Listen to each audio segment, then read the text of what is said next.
আপনাদের অনেকের মাথায় এই কোশ্চেন আসতে পারে যে সিএসভি ফাইল কি আর এক্সেল ফাইল কি, দুইটাই তো আসলে আমাদের এক্সেলেই আসলে ওপেন হচ্ছিল, তাই না?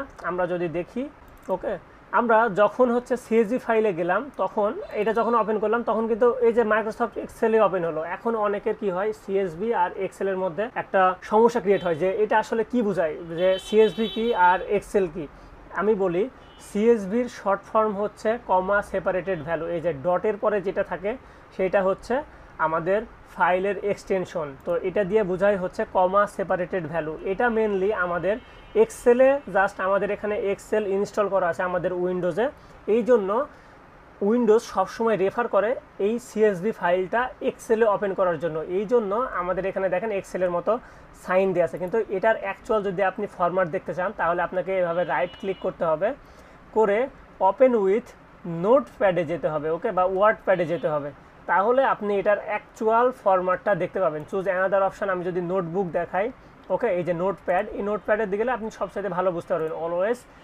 ওকে, দেখেন এই যে কমা, এই যে ডেট একটা কলাম ছিল না, এই ডেটের পরে দেখেন কমা, ক্লায়েন্ট ছিল না, ক্লায়েন্ট একটা কলাম ছিল, ক্লায়েন্টের পরে কমা, এই জন্য বলা হচ্ছে যে কমা সেপারেটেড ভ্যালু, মানে কমা দিয়ে আলাদা করা ভ্যালু। তো দেখেন প্রত্যেকটা কমার পরে যেই ভ্যালুগুলো সেগুলোকে কিন্তু ওই এক্সেল কি করে, এক্সেলে যখন আমরা ওপেন করি তখন হচ্ছে সে এক একটা কলাম হিসেবে বিবেচনা করে। তো এটার আসলে মেন ডিফারেন্স কি, আমরা যদি সিএসভিতে কোনো কিছু পাই বা কখনো এক্সেলে পাই, এটা আসলে মেনলি কি বোঝায়? একটা জিনিস আমি বলি যে এক্সেল ফাইল আর সিএসভি ফাইলের মধ্যে মেন যেটা আমরা আসলে দেখি সেটা হচ্ছে সিএসভি ফাইলের আসলে সাইজ কম হয়। এখন সাইজ কেন কম হয় আর মানে এক্সেলের কেন সাইজ বেশি হয়, সেটা যদি আমি আপনাদেরকে আগে রিয়ালটা দেখাই, যে আপনারা বলবেন যে সেম ডেটা একটা ফাইলে স্টোর করে রাখবো, সেখানে আবার সাইজের কম বেশি হবে কেন, এটা অনেকের মাথায় কোশ্চেন আসতে পারে। তো আমি আগে আপনাদেরকে দেখাই। তো এই যে দেখেন এগুলো কিন্তু সব সিএসভি ফরম্যাটে চলে আসছে, আমি যেহেতু অলওয়েজ দিয়েছিলাম, ওকে।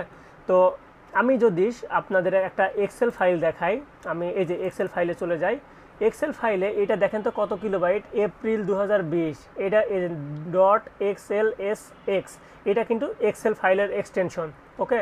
এটার কিলোবাইট দেখাচ্ছে হচ্ছে আপনার 11 কিলোবাইট, কিন্তু আমি যদি এটা একটা কপি করি, ওকে, কপি করলাম, কপি করে আমি মনে করেন যে এখানে রাখলাম, পেস্ট করলাম, কত ছিল 11 কিলোবাইট, এটা আমি ওপেন করলাম, দেখেন এটা যদি আমি সরাই দিই, হ্যাঁ, এইটা যদি আমি সিএসভিতে সেভ করতে চাই তাহলে আমাদের এভাবে যেতে হবে যে সেভ অ্যাজ, ওকে, আমাদের ব্রাউজ লোকেশনটা দিয়ে দিতে হবে, আমরা সাপোজ .csv যে চলে আসলো, আর এখানে ফাইল টাইপ হিসেবে আপনাকে যে কমা সেপারেটেড ভ্যালু CSV, এখানে যদি আমরা যাই আমরা দেখতে পাবো এই যে, ওকে, এই কমা সেপারেটেড ভ্যালুটা আমাদের এটা সিলেক্ট করতে হবে, করে আমরা যদি সেভ দিই, আগে কিন্তু আমাদের এটা 11 কিলোবাইট ছিল, দেখেন এটা আমাদের মাস্ট বি কমে যাবে। কেন কমে যাবে আমি সেটাও বলতেছি, এটা আমরা ক্রস করে দিলাম, এই যে দেখেন এটা চলে, এই যে দেখেন এই সেম ফাইলটাই আমি যখন সিএসভিতে সেভ করলাম তখন আমার 1 কিলোবাইট হয়ে গেছে, 1 কিলোবাইট, আর সেটা যখন আসলে এক্সেল ফাইলে ছিল সেটা ছিল হচ্ছে 11 কিলোবাইট। এটা আমরা ওপেন করে দেখি, এখানেও কি ওই সেম ভ্যালুগুলো আছে না, এই যে সেম ভ্যালুগুলোই কিন্তু আছে। তাহলে এই যে সাইজ কম বেশি হয়ে যাচ্ছে, এটার কারণ কি? এইটার কারণ হচ্ছে দেখেন, যখন আমরা কোনো একটা ডেটা এক্সেলে রাখি তখন সেখানে আসলে অনেকগুলো অ্যাট্রিবিউট থাকে, যেমন এখানে এই যে কালার, কোন কালার থাকবে, তারপরে হচ্ছে আরও অনেক কিছু, বিভিন্ন ফন্ট সাইজ, তো এই জিনিসগুলো তো আসলে একটা মেটা ডেটা হিসেবে ফাইলের সাথে যুক্ত হয়ে থাকে, ওকে। তো তখন আসলে সেই জিনিসটা আমাদের ফাইল সাইজটাকে ইনক্রিজ করে দেয়, যেটা এক্সেলের ক্ষেত্রে ঘটে। কিন্তু এই সিএসভি ফাইল এটা একদম সাদামাটা, এতে কোনো কালার টালার কিচ্ছু পাবেন না আপনি। আমি যদি এটা এক্সেলে পরবর্তীতে ওপেন করি সেই ক্ষেত্রে জাস্ট ডিফল্ট কিছু দিয়ে দিতে পারে, কিন্তু তার অ্যাকচুয়াল ফেস হচ্ছে এটা, এখানে কোনো আসলে কালার দেখতে পাচ্ছি, কিন্তু এক্সেলে যখন আমরা যাই তখন সেটা আসলে কালার দেখতে পারি। তো আশা করি আপনারা সিএসভি আর এই এক্সেলের মধ্যে এই বেসিক পার্থক্যটা বুঝতে পেরেছেন।